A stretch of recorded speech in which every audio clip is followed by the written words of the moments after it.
Hello everyone. Today I am officially starting my herb garden. I absolutely love growing herbs. I mostly use my herbs for tea, so I'll hang them to dry, or I'll use them fresh if I want tea that day that I pick them. But I'll hang them to dry and then I'll store them in containers, and I love it because they last through the winter, so I have a little reminder of my garden over the winter. I do grow herbs to cook with, but my husband is the main cook, so I'm actually going to create him his own little kitchen herb garden in a couple weeks, I think. We're so busy right now, but I really want to get that done. But I have certain herbs that are my favorite herbs that I must have every year. Like, must have, will order in January online to make sure they're not sold out. And these are what I have. So I have two that are probably my top two. Like, definitely need, would be very sad without. First is pineapple sage. This smells like a pineapple candy. It's just so good. I got this at Gethsemane Garden Center. Usually I can find pineapple sage pretty easily at a garden center, but this time actually there was two left. I am going to go and look for another one at some point, but there's only two left. I didn't feel like taking both, so I just took one, and by the time I did a lap around a very small aisle, the other one was already gone. So I'm glad that I grabbed this. It is my favorite fruity type of tea, and usually I'll just use this on its own because it is so good, and I don't really want to mix the pineapple flavor with anything else. And then my other must-have herb is this little guy, chocolate mint. I know they are small now. These will grow very quickly. All of these mints are from Mountain Valley growers. Last year, I was on a hunt for apple mint because I knew it existed, but I couldn't find it in a garden center. So I just searched for apple mint, and then I came across this site that had so many different flavored mints, and I'm pretty sure I grew 8 different ones last year. I'll link down last year's video and a tea making video in case you want to see how I use these. But I then kind of narrowed it down to my top favorites. So I'm not necessarily growing fewer mint plants, but I'm growing fewer varieties and just more of the ones that I really love. I did only get one chocolate mint because, again, this one's pretty easy to find in stores, but I knew that I needed to get this ordered just in case for some reason all the garden centers are out. I'm not a person that really likes mint on its own, like peppermint or spearmint, but something about the chocolate mint, it does definitely taste chocolatey. It kind of reminds me of that Girl Scout cookie. The chocolate scent and flavor really comes through, so I absolutely love this. Another one I fell in love with last year was, let me see where it is, banana mint. And I fell in love with it so much I got two because, again, I've never seen this in stores before, so I wanted to have one that I'm going to do something kind of cool with and another one to plant on its own. This one does smell like bananas. It's almost more banana-y than I would say than mint leaning, and it is so good. And what it is really good with that I discovered last year is chocolate mint. So I would dry these, then mix them together and let them steep. And this was my favorite. These two together with some sort of milk, whether it was, I used oat milk mostly, but any sort of milk I think would be good. This was my favorite tea drink. So I am very excited to have more of this for this year. The other ones I got two apple mint. Again, this is what led me down the rabbit hole to Mountain Valley growers. I'm gonna plant these each in their own containers. And then I'm trying a new one, which is lavender mint. In fact, let me see. The lavender also comes through. Oh, I'm so excited for this one. I'm also thinking chocolate and lavender together would be very good. And I also think it's just interesting. You can see how different the mints are, even just based on their leaves and the growth habit. The apple mint I know stays more vertical, where a lot of these will spread out. Now, a few things I want to mention. First off, if you do plan on growing mint, put it in a pot by itself.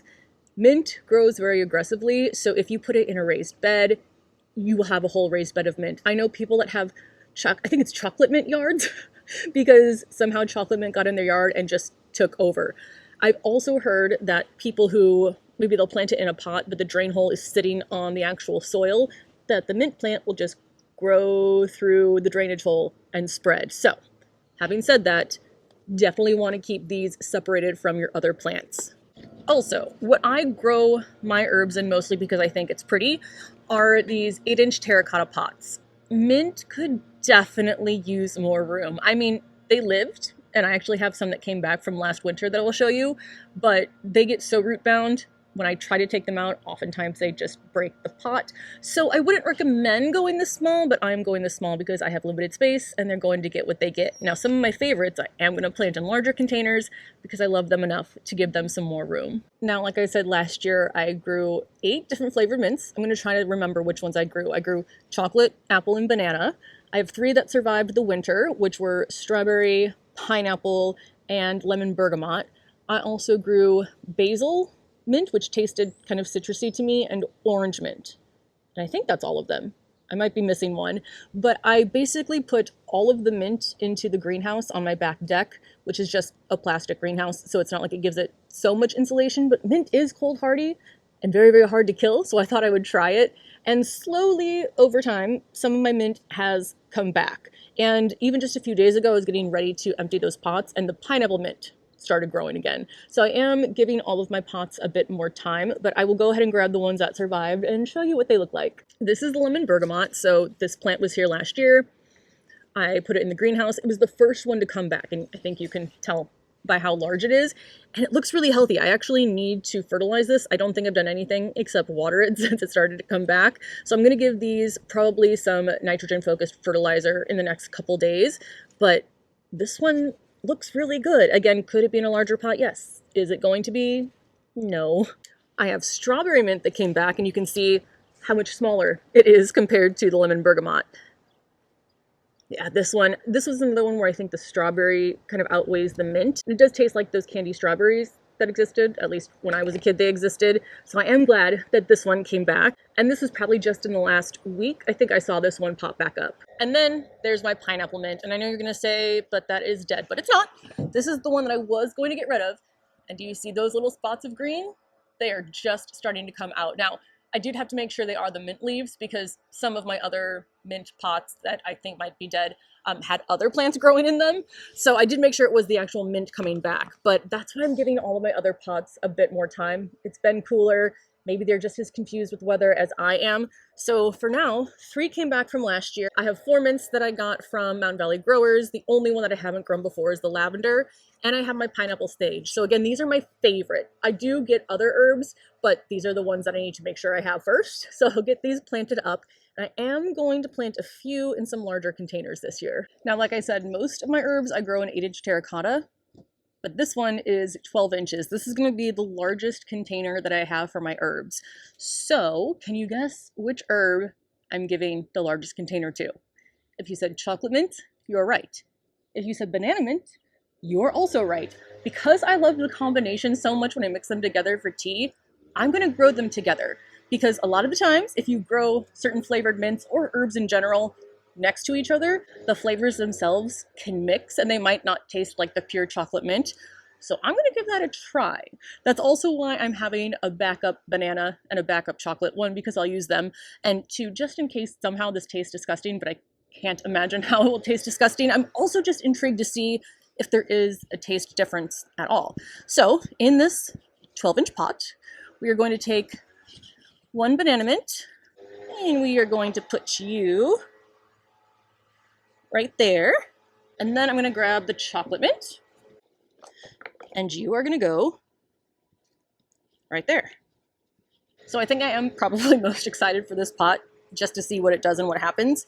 But I'm going to water these in and label them in just a second, but I'm going to get everything else potted up first. Next up is this pot, which I think is about 10 inches in diameter.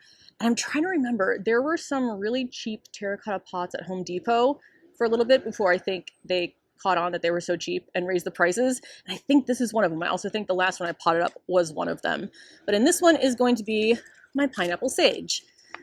Again, this really is tied with chocolate mint because this one I have more, I would say, in the summer, and the chocolate mint I have more once the weather starts to cool down a bit. I use it a lot in the winter. So I don't know if I could choose just one of those two. I have one more 10-inch container before I go down to my 8-inch terracotta pots, and I'm going to put one of the apples in this one. I was thinking maybe lavender, but I haven't tried the lavender yet, so I don't know if I love it enough to give it slightly more room than the other mints. And now for our final 3 mints. This is the lavender mint. And so these are going in all of the 8-inch terracotta because that is all I have left. We'll do the other apple mint as the pigeons fly behind me. How you guys doing? Hi. Hey, yo. And lastly, our second banana mint.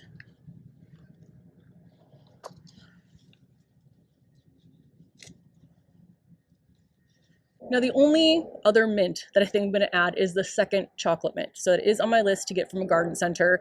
I usually can find that pretty easily. So I'll plant that in its own pot. So I have one separately, like I have a separate banana, and I will add that to my mint mix. Other than that, whatever else might survive from the pots of potentially dead plants I have on the back, I will add as well. So I now have 1, 2, 3, 4, 5, 6, 7, 8.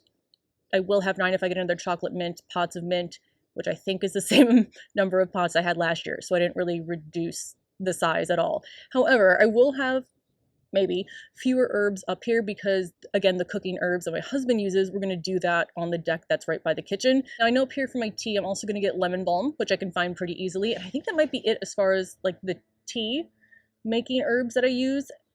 So maybe I'll have fewer pots up here total than I did last year. We'll see. So this is what my herb garden looks like right now. I got that shelf from Gardener Supply, and I think it's been out for a couple of years. So I don't know if that is still available, but there are similar things that I've seen on Amazon. I put all of my 8-inch terracotta pots on there. I have my 2 10-inch pots down below, and I do put things underneath my pots just to protect my wooden deck. And then the chocolate banana combo is on wheels because it's heavy, and that way I can move it around.